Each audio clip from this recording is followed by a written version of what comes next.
This is Jocko Podcast number 46 with Echo Charles and me, Jocko Willink. Good evening, Echo. Good evening.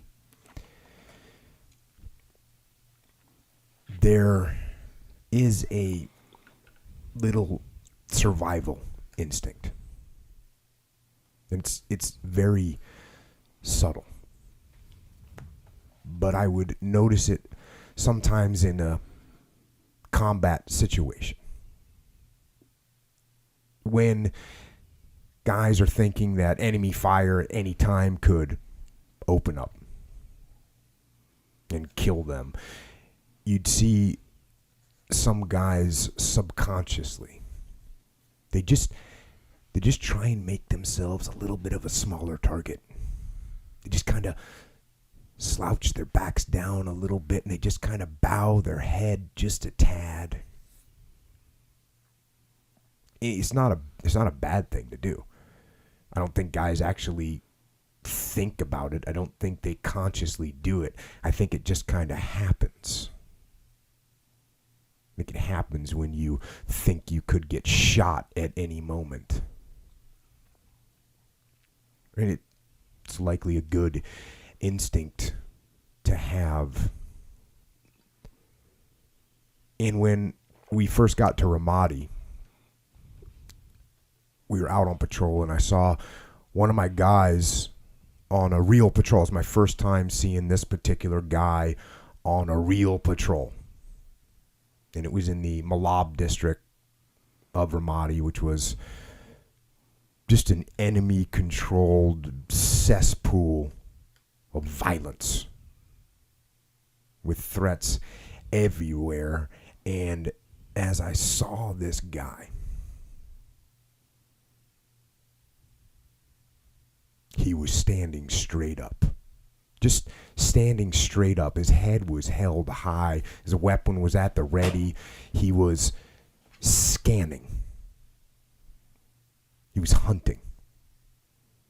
There was no slouch in his back. There was no lowering of his head. There was no fear apparent on his face or in his posture. He was just boldly facing the threat.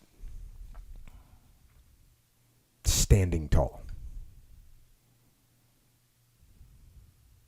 Now, you've heard me talk about some of my guys in Task Unit Bruiser that I worried about.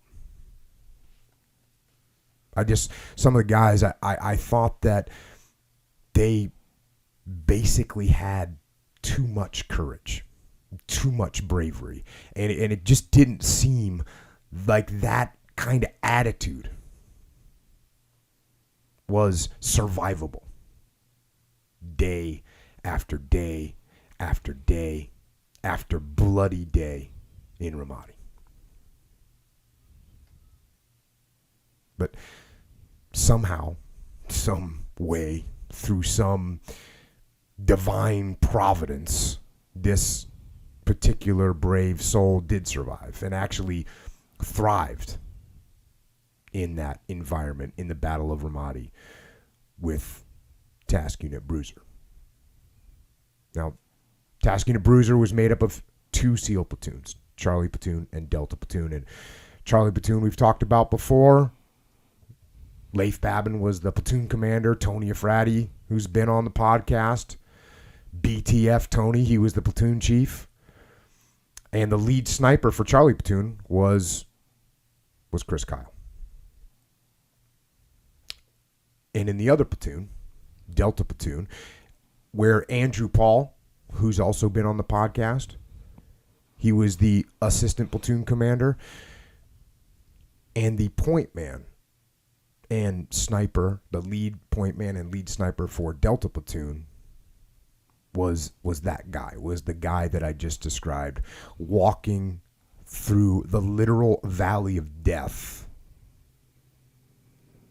with his head held high.